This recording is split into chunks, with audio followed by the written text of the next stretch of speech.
ni gute inzu yawe yubatse. Satani nazoza cyane cyane kubombarda wewe fondation yiwawe, fondation yacu. Bibiri ivuga ngo Kristo niwe buye rigumye imfuruka. Utegereza kuba serious ko ibintu byawe byose vyubakiye kuri Kristo.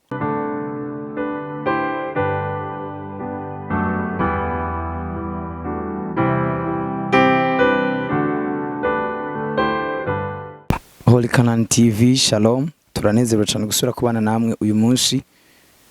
Reka dutangure dusenga nko vyama. Data mu izina rya Yesu Kristo turagushimiye, turaguhezagiye. Uri hano, uri kurakora, uri kurahishura ibidasanzwe hagati muri twebwe.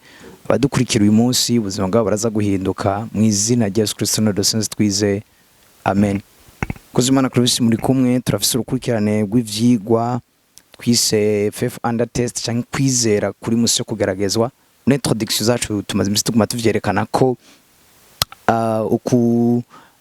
kwizera ariko kuzogeragezwa mu bintu vyose dufise.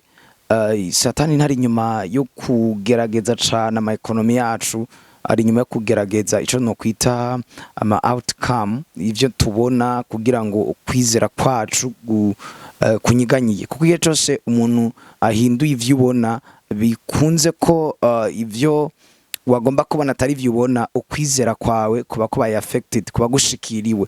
Ugomba kuba ku rugezo rwaho ivyo wizera uvyemezanywa n'umutima wawe. Muri kino gihe cyanyuma ndabisubiyemwo, gera ku rugezo rwaho wumva ko ufise ibintu wizera wemezanya n'umutima wawe, ata kintu na kimwe urabiyeko, ata situation nimwe y'ubuzima ufatiyeko, ata bintu na bimwe uri muracamwe ufatiyeko. Gera ahantu wumva ko sico no kwita conviction total, ukwemezwa nibikigwemezwa n'umutima wawe. Haleluya. Ndabisubiramo, nibiye bintu no munsi ufise wemezanya n'umutima wawe mu gikogwa Imana yakoze muri Kristo ku buzima bwawe. Niye conviction totale, niye assurance ufise. Imana shimwe cyane. Tugituma naberetse kicandiko kiri mu banyefisi gice cakana Paul avuga ngo gituma yatanze amabango Imana yahaye bamwe ibaha intumwa, abandi baha abavugishwa, abandi baha abapasteur, ngo kugira ngo dushobore kubakwa, dushobore gushika ku rugezo rwo kumenya umwana w'Imana, kugira ngo dushobore kuzungazungishwa n'amangetengete y'inyigisho. Imana shimwe cyane. So muri ico gihe ni agace twariko turavuga ko kwizera kuri musi kugaragazwa kimwe mu bintu bizokora mu gihe cyanyuma. Twahereye ko twarekanye ko ari mwemu y'ubujyaje, mwemu y'ububeshi, aho Satana azokreye ibintu ama désordre hano kwishima, désordre mu miryango, hakaba ibintu bitandukanye bituma abantu baduta ku byo bizera, bituma abantu batangura gukekeranya. Beshi muri twebwe ntidafise ibyo twizera. Imana kimwe cyane, biranoroshe ko beshi muri twebwe duca duceka nk'injya za Satani. Kubera iki? Ntidufise ibyo twizera, ntidufise ibyo twemezanya n'imitima yacu. Ugomba kugera ahantu wumva ufise ibintu wemezanya n'umutima wawe. Imvura igwa itagwa, izuba ryaka ritaka, haduga hamanuka, hanyerera hatanyerera, urafise ibintu wemezanya n'umutima wawe. Yesu Kristo Petero arigeze kumubaza ati est-ce que réellement wewe uri umwana w'Imana? Yesu aramubwira ati si kibazo ciboka, si kibazo c'inkoni mwankubise, si kibazo c'uko mwancumise imisumari, ndi umwana w'Imana kubera arico nico navukiye. Alleluia. Nibaza ko kano tuza kugashikira, turaza gushikira kandi kano no kwita ikigeragezo kindi gikomeye cyo mu bihe vya nyuma, ni ikigeragezo ca identité, aho tuzo abantu benshi bazokekeranya kuco bari. Imana kimwe cyane, gasa umuntu nyene natahura cyari mugaba, kandi turagashikira nari nkivuga gusa kuco no kwita ubwoba. Yesu kumusaraba ico no kwita kamwe mu gashami canke mu ngazi y'ico no kwise faith under test, na kantu tiko ndavuga imwe mu y'ubwoba. Imana kimwe cyane. Akana kane kagira kabiri, twe twareko kimwe mu bujyajya. Ubujyajya nukubesha, nanu Satani ibintu ariko aragira byose nta kuri kurimwo. Bene data, harero bisaba ubwenge bw'Imana. Narabagiye ko kimwe mu bintu bituma deception, cyo no kwita deception, ubujyajya bwa Satani butamfata ni iki? Ikintu gituma ubujyajya bwa Satani butamfata ni ikintu no kwita ukuri nzi. Negereza kugira ku rugezo rwaho numva mfise ikintu nzi, ndafise ikintu nzi nemezanya n'umutima wanje. Muri ico gihe impwemu y'ubujyajya, impwemu y'ububeshi, impwemu y'ivyigishwa bitari ivyo, impwemu y'ibindi bintu mbwirwa n'umubiri wanje, les cinq sens ntizishobora kugira ikintu na kimwe zinduye ku buzima bwanje. Ndafise l'assurance totale y'ibintu nzi. Oh wow, twabonye abanaki, twabonye ibigatanya mu gihugu cy'isezerano nakazi kavyo. My name is Joshua and Caleb. Nitwe so nitwa Caleb. Igikomeye sivyo nabonye mu gihugu cy'isezerano, badutumye gutata. Mugabo ndafise ukuri nzi kwisezerano Imana yavuze ngo igihugu Abrahamu igihugu nzokiguha wewe n'uruvyaro rwawe. Yosuwa na Kalebu nibazi ko bari barasomye ibi bintu, baravuga ngo Imana yaraduhaye isezerano ko ari igihugu izoduha. Nubwo tubonye ibintu bikomeye cyane, igikomeye si byo twabonye mu rugo rwawe. Urashobora kubona ibintu binyuranye n'ivyo wizera. Igihe ubonye ibintu binyuranye n'ivyo wizera, ntiwizere ko ari byo. Nubwo hoza amafakti cyo no kwita amapreve, mon frère, ntiwizere ibintu kubera amapreve. Preve za vrai, preve z'ukuri, ibintu vy'ukuri bitwemeza ko ivyo bintu ari ivyo, nuko Imana yarabivuze akaburungu. Nubwo ndabibonye, nubwo ndiko ndabona mu bintu by'ubutunzi bimeze uku, igikomeye cyane simbanza kuraba ivyo, reka ndabe identité yanje, reka ndabe karangamuntu kanje ngene Imana imvuga. Mon frère, hageze ko wivuga, reka kwivuga ufatiye ku bihurimwo, ni wivuga ufatiye ku vy'Imana yakoze muri Kristo. Muri ico gihe nico bita kugendera hejuru y'ibiba biriko biraba, ubushingiye ntaho ubwami bw'Imana. Amen. Akandi kagatatu twariko turavuga, ngambere ko shikira kagatatu twariko turavuga kuri the spirit of fear, impwemu y'ubwoba. Impwemu y'ubwoba ni ikindi kintu Satani ariko arakoresha muri kino gihe cya nyuma. Abantu usanga bafite ubwoba bwa kazoza, nico gituma agiye gukora ahantu yumva yotora, yumva yo kwiha mu mafaranga ya bosi kugira ngo nawe araba hano yubaka akantu. Ngati n'ubushapu ubuzima buragoye, yumva umenga niyobaho mu bukumi bwiwe uko nyene, yumva umenga niyogumaho nyene adafise umuntu bandikiranira mu ijoro. Impwemu y'ubwoba, mon frère, ndi satisfait apana kubera umuntu anyandikira mu ijoro, ndi satisfait kubera Kristo Yesu muri jewe. Sindi satisfait kubera umuntu aguma nkofontinga nkomeza ambwira ati waraye gute, wavyotse gute. Ivyo ni vyiza iyo bikozwe mu gihe cyavyo, mugabo umutekano wanje nturi mukunge n'umuntu abajije ko naraye neza. Hari abantu usanga bafite ubwoba ku buryo vyuka araba telefone kujya umuntu bakundana yamwandikiye, asa ubwoba ati mbe basubona ntiyampevye. Kubera iki? Abantu bose baguma babona hano mwisa ikintu cyo guhebana, umugore atari muhira, yo asa telefone ziguma zicana, urihe, uri mu biki? Abantu nico no kwita ni impwemu y'ubwoba. Satani yaramaze kubenje gitamwe impwemu y'ubwoba, nta na kimwe bamenya. Umuntu yatanze akazi w'umupatro aguma afise ubwoba ko bamwiba. Imana kimwe cyane. Hama umukoresha nawe aguma afise ubwoba ko bamuhemba make.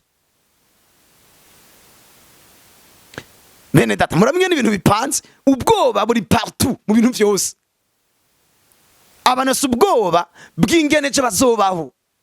Umuntu yuzi ubwoba bw'ukweje azoba tagwaye. Hari umuntu nabonye abika amashoka ngo yo mu bitaro, afite ubwoba.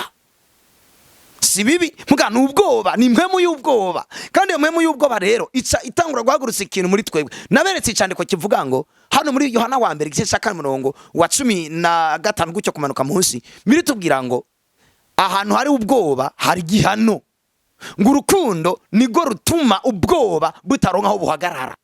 Imana kimwe cyane. Nababwiye ngo urakunda Imana, ugakunda ijambo ry'Imana, ugakunda amakoraniro y'abera, ugakunda bene data. Ivyo ukubikora niko bihagurutsa muri wewe icyo no kwita confidence, l'assurance, ntabwo bamfise. Oh haleluya.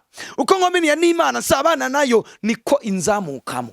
Uko nkomenya n'Imana, uko nkomenya n'ijambo ryayo, niko ubwenge bw'Imana bunzamukamo, niko umutekano w'Imana nzamukamo. Nkaza numva ndiko ndakorera umuntu sinshobora kumwiba.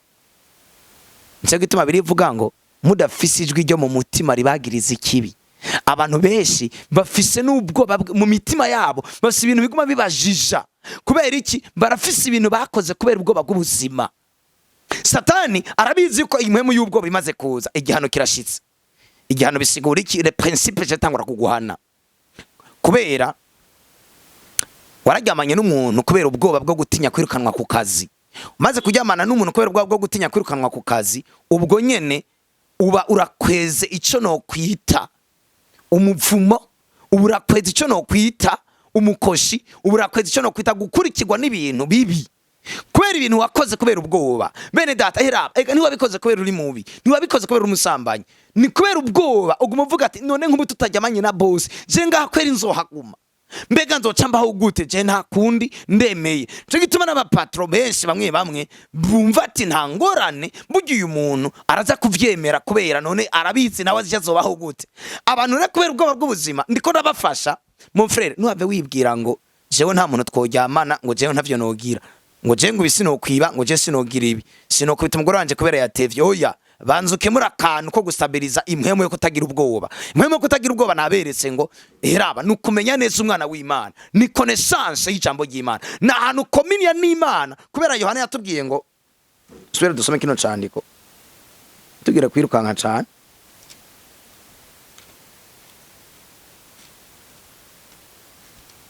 Yohana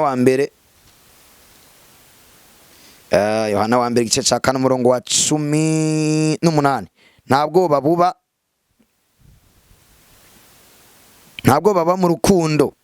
Mwumvirize ngo ntabwo babuba mu rukundo ariko urukundo ruhinguwe gwirukana ubwoba. Urukundo ruhinguwe gwirukana ubwoba bisigura ko urukundo ruhinguwe iyo bavuze ihinguriro nahana ibintu bivangana. Urukundo ruhinguwe ningene nguma mvangana n'Imana ningene nguma mvangana n'ijambo ryayo. Bavuze ngo urukundo ruhinguwe Imana kimwe cyane uko nguma mvangana n'ijambo ry'Imana niko niro twuva tabwoba bw'ubuzima mfise. Ujya mu boss ambwiye ngo ibibigire ndamubwira ati boss Imana guhezagire cyane burya fondation y'ubuzima bwanje Imana numye hano kugira ngo ahubwo wewe ubuzima bwa buhinduke. Indani mu mutima usanga ufise confidence kubera iki? Kubera umaze guhingurwa n'ijambo ry'Imana. Kwijambo ry'Imana riguhingura wumva udasubwo bwa kazoza. Bene data nk'abantu batanga akazi baba bakwiye nko kurondera nk'abakozi b'Imana nkeka bakabanza bagahishurirwa ko abo bakozi bahaye akazi badafise ubwoba bwa kazoza. Kubera umuntu mwaye akazi afise ubwoba bwa kazoza iyo company yawe ndayumva muri danger. Amafaranga ndayumva muri danger kweri. Ugiye muri relation n'umuntu afise ubwoba bwa kazoza ndabizi ibintu aza kwitezeko akwitega gati none kutama amahoro none yaguhe gutega amahoro ni Kristo none amahoro umuntu mwe yatanga asubwoba bwa kazoza asubwoba ati ujya mu nkuko bwa wundi mwari muri kumwa ko muravugana ibiki afise ubwoba. Imana kimwe cyane nta confidence afise nta assurance afise. Alleluia.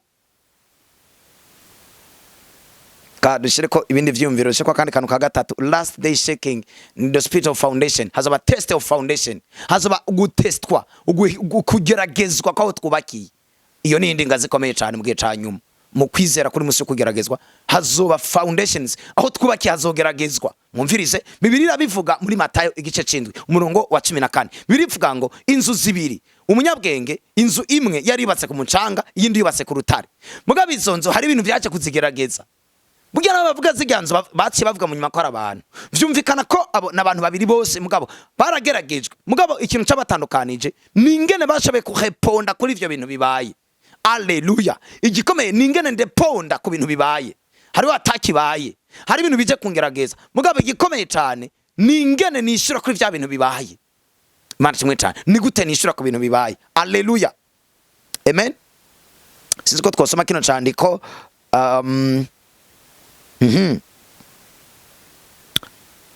kicandiko siniko twogisoma navuze ngo inzu zibiri zose zarabaye atake mugabo itandukaniro ryazo ningene zishuye. Imana kimwe cyane. So rero igikomeye sibiriko biraza ningene wishura mu masirconstance aza. Mon frère amasirconstance yose aza Satani abaje gupima aho ubakiye ni gute inzu yawe yubatse. Satani nazoza cyane cyane kubombarda wewe fondation yiwawe fondation yacu. Bibiliya ivuga ngo Kristo niwe buye rigumye imfuruka. Utegereza kuba serious ko ibintu vyawe byose vyubakiye kuri Kristo vyubakiye kwishukwa ry'ijambo ry'Imana atari ngaho ibintu vy'abantu byose vyo bavyubakiye. Mon frère ndakugaruye hakiri kare raba neza hano wubaki ibintu vyawe. Imana kimwe cyane.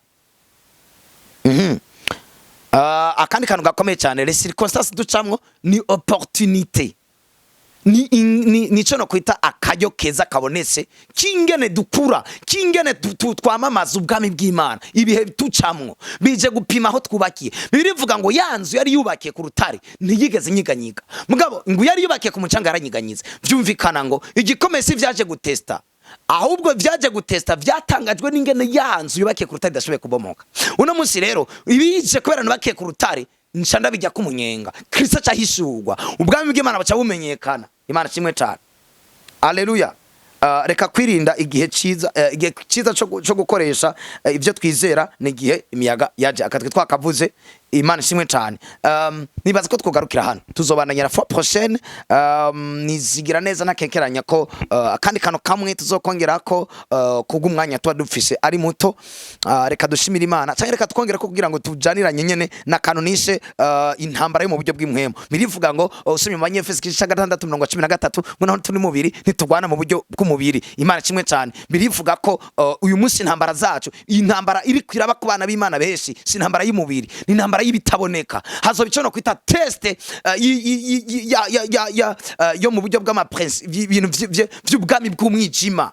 Nta mwasi w'umuntu ufise, nta mwasi wa situation ufise, nta mwasi w'igihugu uri mu ufise, nta mwasi w'amafaranga ufise umwasi w'ico no kwita uburyo bwubatse mu buryo bw'imwemo. Hazoba intambara yo mu buryo bw'imwemo, niyo ntambara iri kwiraba ku bana b'Imana. Ubona mu rugo bisukuntu ugaca wibaza ngo ni kijya kibazo cyo mu rugo. No, ni intambara yo mu buryo bw'imwemo iri kwiraba. Nubitorere solution, bitoreye hajya solution niri hajya. Ni solution yo mu buryo bw'imwemo. Ubaka mu buryo bw'imwemo, iyubake mu buryo bw'imwemo. Birivuga ngo naho turi n'umubiri ntugwana mu buryo bw'umubiri, kubera intambara yacu atari mu buryo bw'umubiri. Kubera iki? Hari ibintu tuko turagwana by'imwemo mbi. Bajye bana bawe bameze kujya ntugwane mu mubiri. Hari icyatumye bamera kujya mu buryo bw'imwemo. Iyo business imeze kujya, hari icyatumye mera kujya, ni intambara y'imwemo. Bijya bintu bimeze kujya, banzurabe neza ko atari ikintu c'imwemo. Banzurabe neza. Nurabujya muntu ngo numwasi, ngo ntamvugisha ngo waribona. No, ujya suwe mwasi. Ngo ujya muntu cyose ndamuvugisha ngo ntiduhuza. No mon frère, banzurabe neza. Imana kimwe cyane. Nico twokwita spiritual warfare. Ni intambara yo mu buryo bw'imwemo. Intambara yo mu buryo bw'imwemo tegereza kuba sûr et certain ko ako kantu hagakemuye. Ntugwane mu biboneka. Naho turi n'umubiri ntitugwana mu biboneka. Umugabo wanje ameze kujya ntegeza kwanza kumenya kwinyuma hari cyatumye amera kujya. Umwana wanje ameze kujya hari ikintu cyatumye amera gutya. Igihugu gisa gutya hari cyatumye gisa gutya. Singwana mu biboneka, sinuko umuntu mu biboneka ndafise yo ndagikemurira. Data mu izina rya Yesu Kristo ndagushimiye cyane ko abantu bumvise ibyigishwa n'abana bawe ibyo bumvise n'ubuzima. Ndagushimiye cyane gose ko mu bavyumvise bose ata muntu numwe ubuzima bwe buzosubira kuguma uko bwari bumeze. Impinduka yashitse, ibe bishasha vyashitse ku buzima bw'iyo mu izina rya Yesu Kristo. Amen.